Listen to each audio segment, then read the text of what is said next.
அதனால நான் உங்களுக்கு சொல்றேன், உங்க வாழ்க்கையை பத்தி கவலைப்படாதீங்க.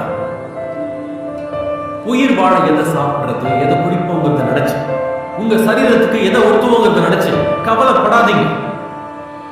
உண்ணும் உணவை விட உயிர் உயர்ந்தது, உடையை விட உடல் உயர்ந்தது இல்லையா? வானத்து பறவைகளை கவனிச்சு பாருங்க.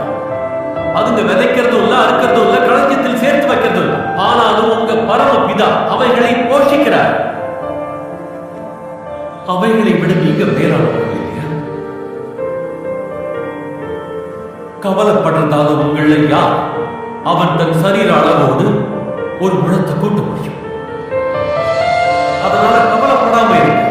எதை சாப்பிட போறோம், எதை குடிக்க போறோம், எதை உடுத்துவோம், ஆண்டவர் அறியாதவங்க இதையெல்லாம் நாடி தேடுறாங்க. உங்களுக்கு இவையெல்லாம் தேவைன்னு உங்க பரலோக தந்தை அறிஞ்சிருக்காங்க. அதனால எல்லாத்துக்கும் மேல தேவனுடைய ராஜ்யத்தை அவரோட நீதியையும் தேடுங்க. அப்ப இது எல்லாமே உங்களுக்கு சேர்த்து கொடுக்கப்படும்.